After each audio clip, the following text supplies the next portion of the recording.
Troisième et dernière partie de notre émission, de notre rendez-vous politique. Le numéro de ce jour, on l'a vu, est consacré au Bénin, où se tient la présidentielle le 12 avril prochain. Mes 4 invités sont avec moi, Adrien Poussou, monsieur le ministre. Revenons sur un point évoqué par madame Mazou, et qui contraste aussi avec ce que vous avez tiré comme conclusion et avec chiffres à l'appui dans votre livre consacré au président Patrice Talon et à Romuald Wadaye, la question de l'endettement. Et madame Mazou dit, le Bénin a été fortement endetté. Bon, fortement endetté, c'est à prendre encore avec des pincettes, puisqu'on est entre 50 et 54%. Et c'est largement en deçà en dessous des critères du MOA qui fixent à 70% le taux d'endettement par rapport au PIB. Et endettement qui, au fond, n'aurait pas été consacré à résoudre les problèmes vitaux des Béninois. J'ai un autre point de vue. Oui. Déjà, vous venez de le préciser, l'endettement du Bénin reste dans les clous. Oui, c'est vrai. Respecte les critères sous-régionaux, les critères de l'UEMOA. Et puis, ce n'est pas de l'endettement lorsque l'argent a servi à préparer l'avenir des Béninois. C'est de l'investissement. L'argent qui a été emprunté a servi à moderniser le port autonome de Cotonou, à construire une centrale solaire pour de l'énergie, à construire les routes, à moderniser l'aéroport. Donc, c'est de l'investissement. Alors, c'est un faux débat, puisque cet argent a servi. Maintenant, on peut toujours discuter de l'opportunité de s'endetter ou de pas. Certains investissements. De certains investissements. Vous voyez-vous, mais avec des si, on peut refaire le monde. On peut dire qu'on pouvait utiliser cet argent, pourquoi pas, je dis peut-être une connerie, donner une indemnité à tous les Béninois de la diaspora, par exemple. Mais voyez-vous, vous qui n'êtes pas béninois, oui, et qui de loin observez le Bénin, on l'a vu, il y a une véritable fracture aujourd'hui entre les Béninois, d'une certaine manière. D'ailleurs, le candidat Romuald Wadaye dit qu'il va renforcer la cohésion. Parce qu'il y a quand même cet effritement de la cohésion nationale. C'était où le point d'achoppement? Les réformes politiques et institutionnelles étaient trop radicales, puisque lui nous parle de régression démocratique. De là où vous êtes, quel est le regard que vous posez sur cette situation-là? Je le dis dans mon bouquin et je le dis sur ce plateau. Oui. Lors du premier mandat du président Patrice Talon, les Béninois ont eu le sentiment que tout ce qui relevait du social ne concernait pas leur président. Les réformes ont été faites au départ... Politique, restons sur le plan politique et institutionnel. Absolument. Les réformes ont été faites au forceps. Ce qui a donné l'impression que le président Talon délaissait le côté social. Mais il ne vous a pas échappé que son second mandat a été placé sous le signe du social. Et puis, on peut toujours débattre et discuter sur la restriction de l'espace public. Oui. Voyez-vous, je l'ai dit ailleurs et je le dis ici, j'aurais été l'un des conseillers du président Patrice Talon, je lui aurais conseillé, par exemple, d'accorder la grâce... Le fait de l'équilibre. À Rekia Madougou, et au professeur Joël Aïvo, qui sont en prison. Parce que tout cela contribue à tendre inutilement le climat politique. C'est d'ailleurs pour cela que je dis que l'un des défis du prochain président, ce serait d'apaiser le climat politique dans le pays. Ce serait de préserver la cohésion nationale et la réconciliation, d'amener tous les Béninois à se réconcilier. Ça sera une priorité. Ça tombe bien, puisque cette partie est consacrée effectivement aux défis et prioritaires du prochain président de la République. Romuald Wadaye devra être un peu plus souple que son mentor, c'est ça? Mais Romuald Wadaye n'est pas Patrice Talon. S'il est élu, Déjà, s'il est élu, bien entendu. Absolument. Oui, s'il est élu. Romuald Wadaye n'est pas Patrice Talon. Déjà au niveau de la personnalité, ce sont deux personnalités différentes. Et puis, ma petite expérience m'a amené à comprendre que les chefs de l'État, une fois qu'ils sont élus, cherchent toujours a marqué de leur empreinte leur passage à la tête de l'État. Oui, en bien ou en mal. En bien ou en mal. Oui. Ce qui m'amène à dire que Romuald Wardani ne sera forcément pas le cache-sexe de Patrice Talon. Même si... Vous avez aujourd'hui, de la part du personnage, des gages évidents qui montrent qu'il sera plus souple dans sa gouvernance que l'a été son prédécesseur. Bon, ça dépend de ce que vous appelez plus souple. Plus souple dans sa gouvernance, ça dépend. D'accord. Parce que c'est un homme rigoureux. Ah oui, donc, oui, oui, vous le dites. Il ne laissera pas la pagaille, pour reprendre une expression chère au président Patrice Talon, s'installer au Bénin. D'accord. Mais clair, Wardani ne sera pas... n'est pas Patrice Talon et ne mènera pas. Il est dans la continuité de la politique de Patrice Talon, mais il fera peut-être pas les mêmes choses que Maître Nudjane, vous êtes juriste, et vous avez le souci des équilibres et des nuances. Vous avez même la culture des nuances. Votre métier tourne autour de ça.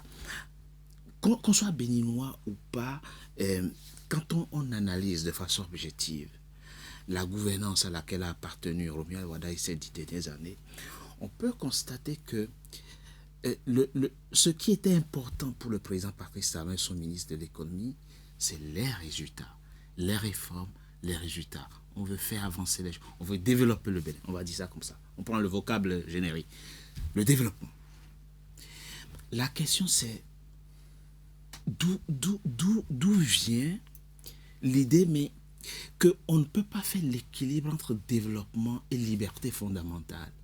C'est-à-dire que, et lui-même il l'a admis, le président lui-même l'a admis, il dit, vous pouvez reconnaître que j'ai travaillé, peut-être pas sur le plan démocratique, il a dit lors d'une rencontre avec les représentants de l'opposition, vous pouvez quand même admettre et reconnaître que j'ai fait du bon travail, même si sur le plan démocratique, voilà. Donc il le dit, il le reconnaît, il l'assume.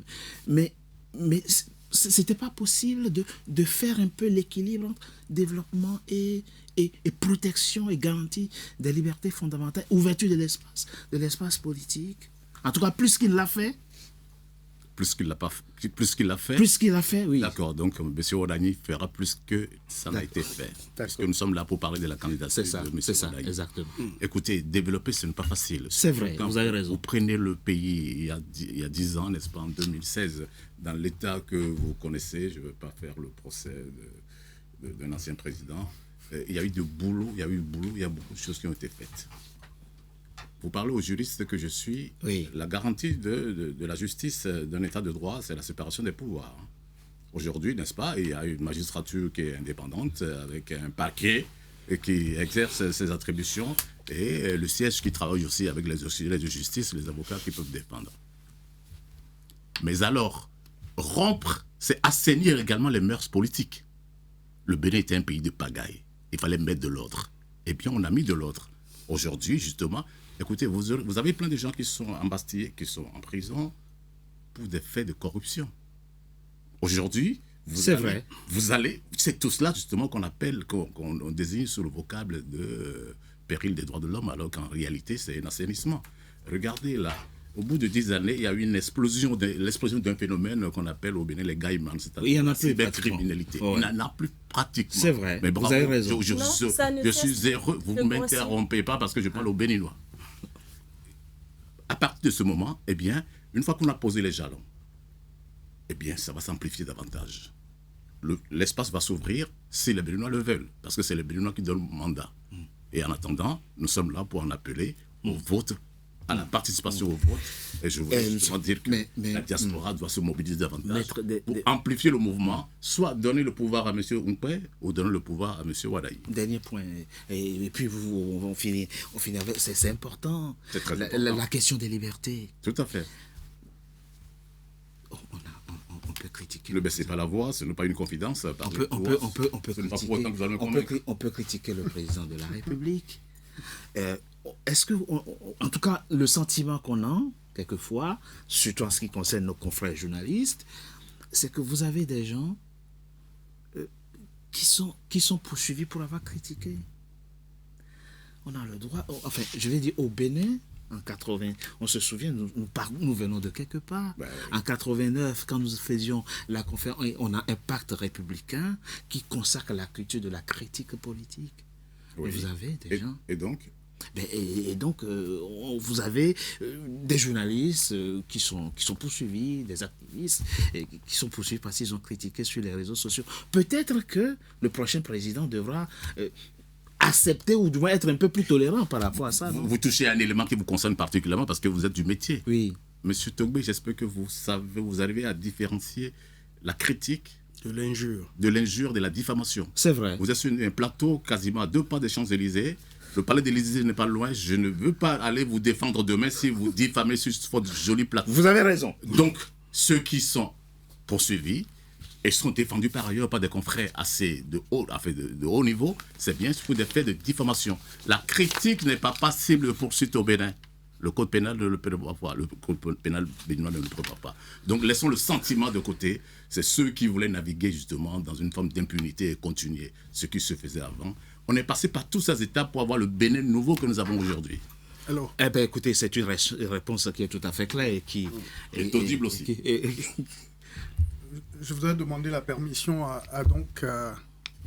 sur les 2 points que Maître... Voilà. La question des libertés, la question du développement. Pas sûrement.